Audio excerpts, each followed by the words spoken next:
D'après le Fonds d'équipement des Nations Unies, le FENU, au cours des 20 dernières années, l'inclusion financière des femmes a permis d'accroître le bien-être des ménages et rendu les économies locales plus dynamiques.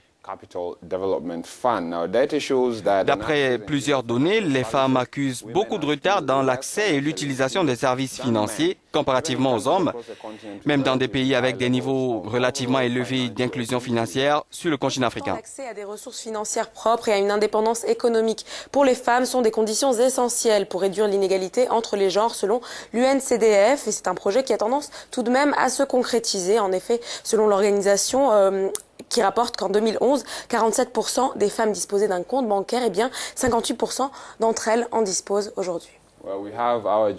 Pour en parler, nous avons en ligne de l'Ouganda, Elaine Wangalwa, qui assiste au deuxième forum du genre organisé par l'Organisation des Nations Unies à travers le FENU. Bonjour Elaine.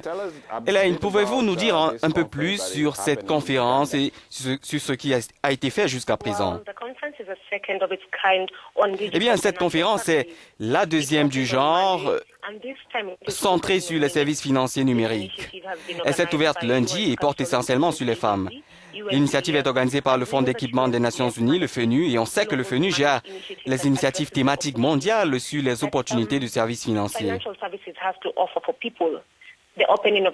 Lors de la séance d'ouverture lundi, l'ancienne ministre des Finances de l'Ouganda, Maria Kiwanuka, qui figurait parmi les principaux intervenants, est fondamentalement revenue sur l'autonomisation des femmes dans la société. Alors, pourquoi cette conférence met-elle un point d'honneur sur les femmes?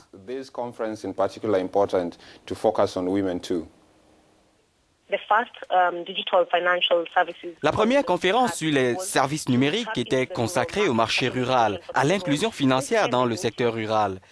Cette fois, les femmes ont été au centre des débats, puisqu'au vu des statistiques, les hommes ont plus d'opportunités d'acquérir les services numériques que les femmes. C'est donc une des principales raisons pour lesquelles, cette fois, l'accent a été mis sur les femmes. Également, les participants, il faut le rappeler, sont ici pour partager les meilleures pratiques et apprendre auprès d'experts et de leurs pairs sur les moyens d'élargir l'inclusion financière en général. Bien, quels sont les résultats attendus de cette conférence? Eh bien, l'un des objectifs principaux, c'est d'outiller les femmes en vue de la gestion et de l'expansion de leur propre entreprise, et aussi pour qu'elles deviennent un modèle dans la conduite des institutions soutenant la croissance et le développement et appartenant à des femmes. Vous savez que bien que représentant 51% de la population mondiale, les femmes sont marginalisées et de telles initiatives permettent d'évaluer le potentiel que les femmes peuvent offrir. Cela va leur donner l'occasion d'avoir une vie meilleure. Merci Elaine d'avoir été des nôtres et d'avoir donné ces détails de ce qui se passe à Kampala en Ouganda concernant donc l'autonomisation, l'émancipation des femmes en Afrique.